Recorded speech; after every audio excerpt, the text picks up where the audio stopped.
Продължаваме с последната част от поредицата радио Беседи, сигурност в Божият избор на Дерек Принц, подготвени от издателство DPM. I'm excited about what we're going to experience today, I believe, from God.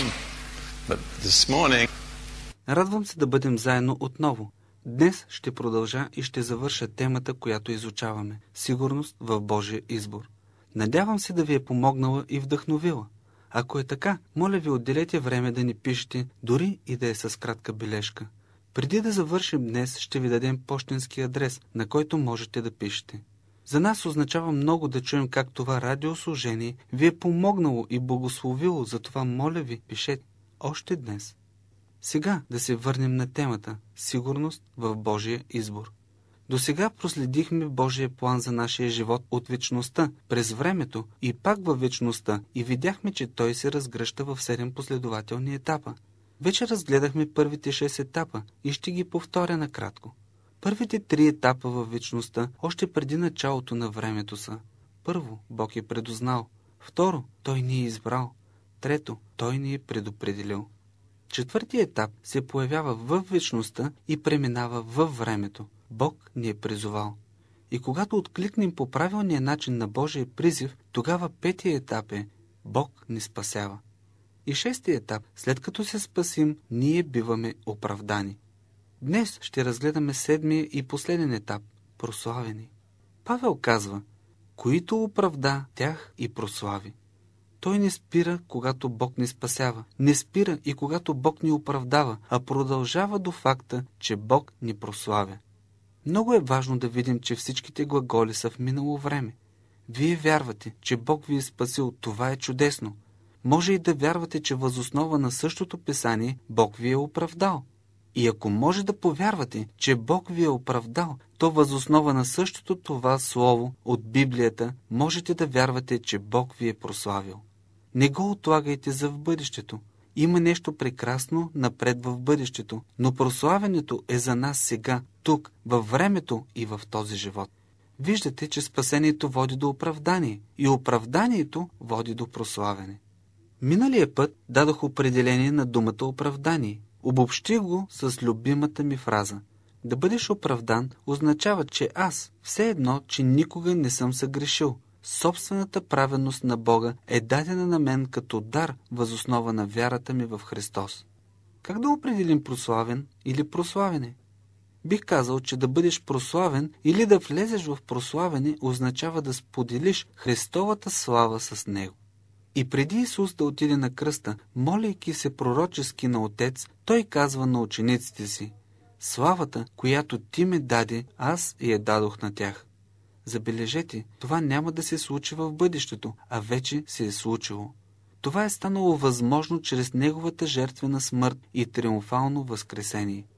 Нека ви кажа отново, ако влезеш в пълнотата на Божия план, можеш да кажеш 3 неща: Бог ме спаси, Бог ме оправда, Бог ме прослави, и да използваш едно и също време за всичките тези глаголи, не бъдеще, а минало. Това вече си е случило, то ти принадлежи сега. Ние сме оправдани чрез възкресението на Исус. Павел обяснява това в Римляни 4, 22-25. Той говори на Авраам, който повярва на Бога, и в Писанията се казва: това му се счете за правда.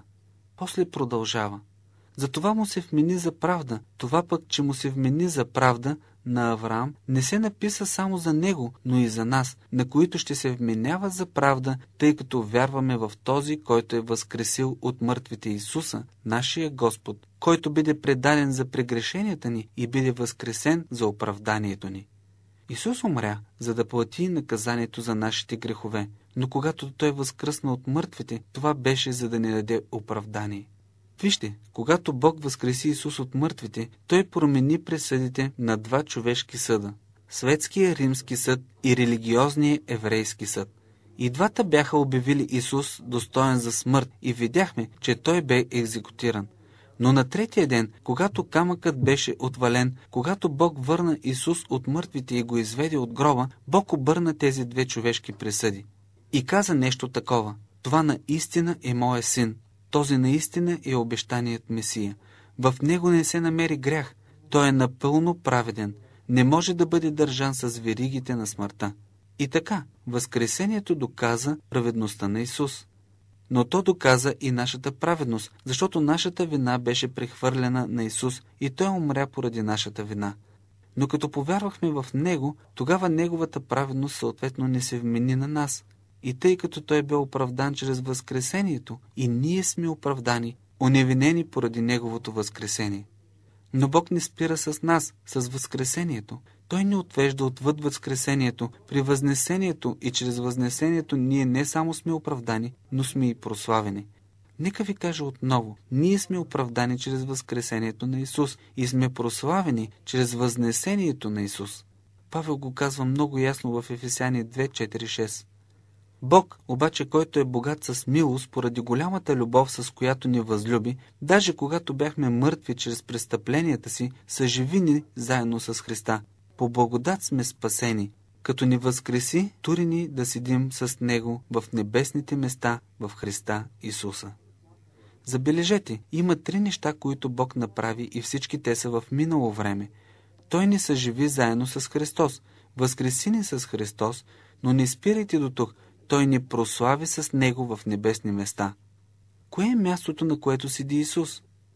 Ако седим заедно с Него, тогава на какво седим? На Божия трон. Преводът на New English Bible всъщност гласи така: Той ни постави на трона с Него. Тук истината изплува. Вижте, всичко е резултат от нашето отъждествяване с Исус и Неговата смърт, погребване, възкресение и възнесение. Чрез Неговото възкресение ние сме оправдани, но чрез Неговото възнесение ние сме прославени. Ние се намираме в слава с Него. Всичко това е в минало време. В предишните уроци видяхме в книгата Йов въпроса на Йов: как може един смъртен да бъде праведен пред Бога? В тази книга има едно пророческо писание и съм сигурен, че човекът, който го е изговорил, не го е разбирал съвсем. Йов 36:7. Бог, не отделяйте очите си от праведните и запомнете, това означава теб, защото ти си оправдан чрез вяра в Исус. Но Бог даже ги туря и с царе да седят на престол за винаги и те биват възвишени. Не е ли прекрасно? Това не е просто възкресение, това е прославяне, това е възцаряване. Тази е тайната скрита премъдрост на Бога. Павел говори за нея в 1 Коринтияни 2:1-2. Той казва: и аз, братя, когато дойдох при вас, не дойдох с превъзходно говорене и мъдрост да ви известя Божията тайна, защото бях решил да не знае между вас нищо друго, освен Христа разпнат. Преди всичко Павел оставя цялото си естествено, човешко, интелектуално, академично знание. След това казва: но има друга мъдрост, с която си имаме работа. В стихове 6-8.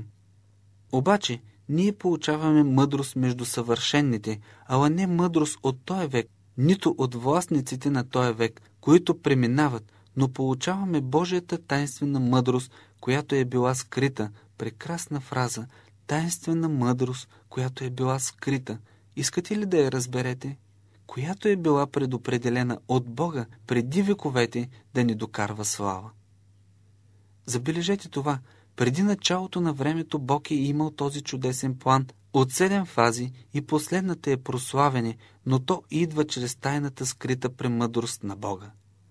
Тя не е дадена на естественото разбиране, не идва чрез учебници.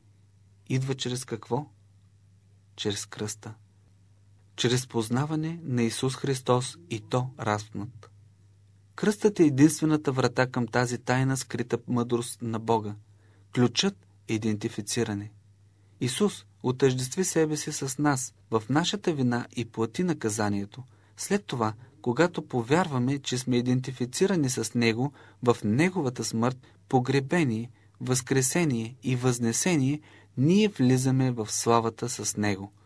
Накрая на тази мъдрост е нашето прославяне и то се отнася за нашия живот тук и сега. То определя нашето отношение и начин на живот. Когато разберем това, ще започнем да живеем различен живот.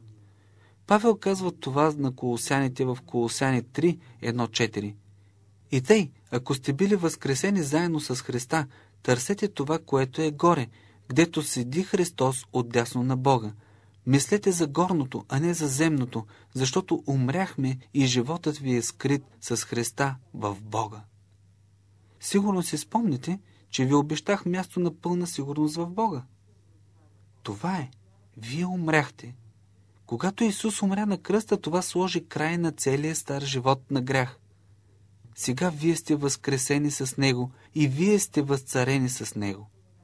Вашият живот е скрит с Христос в Бога. Можете ли да се сетите за място по-сигурно от това животът ви да е скрит с Христос в Бога? Има ли нещо, което може да ви навреди? Какво зло може да ви застигне? Какво може да ви стори Сатана, когато разберете, че животът ви е скрит с Христос в Бога? И Павел продължава: когато Христос, нашият живот, се яви, тогава и вие ще се явите с Него в слава. Просто проумейте този факт. Христос е вашият живот. Тези 4 прости думи могат да променят целия начин, по който гледате на живота. Това е кулминацията на Божия чудесен план. Не спирайте по-рано. Това е мястото на пълната сигурност. Времето ни за днес завърши. Другия път ще споделя с вас друга богата и вълнуваща тема от Божието Слово. Скъпи приятелю, сигурно си развълнуван от факта, че в Бога може да имаме пълна сигурност, че можем да споделим Неговата слава, която няма аналог тук на земята. Наистина е вълнуващо. И това не е добро пожелание за празника. То може да бъде абсолютна реалност не за някакви избрани светци, а за теб тук и сега. Ти си човекът, за когото Исус Христос дойде на земята и понесе целият ти грях, който го уби на кръста. Той доброволно даде живота си и умря вместо теб, за да живееш ти. След това обаче възкръсна за твоето оправдание. Достъпът до него днес е безкрайно лесен. Само се обърни с простички думи. Това, което има значение, е те да са викът на сърцето ти. Скъпи Господи Исусе, знам, че без Тебе не ме очаква нищо друго, освен една обреченост на вечно отделяне във вечна смърт. Аз не съм сигурен, че ако умра сега ще бъда спасен и ще отида в рая. Затова се обръщам към Тебе и те моля да ми простиш греховете и да ми приемеш царството си. Вярвам, че Исус е единственият път към Бога и вратата към вечния живот. Искам да бъда при Тебе сега и във вечността. Искам да разбера Твоя план за живота ми на земята и да го изпълня, след което да ми приемеш славата си и да споделя Твоя трон. Знам, че не съм достоен, но спасението е дар от Тебе, а не чрез заслуги. Благодаря Ти, че ме чуваш и приемаш. Амин. Ако наистина Ти си казал тези думи от сърце, от днес за Теб започва нов живот, различен от всичко, което си видял досега. Ти си член на огромното Божие семейство от християни по целия свят и никога няма да си сам. Бог да те благослови.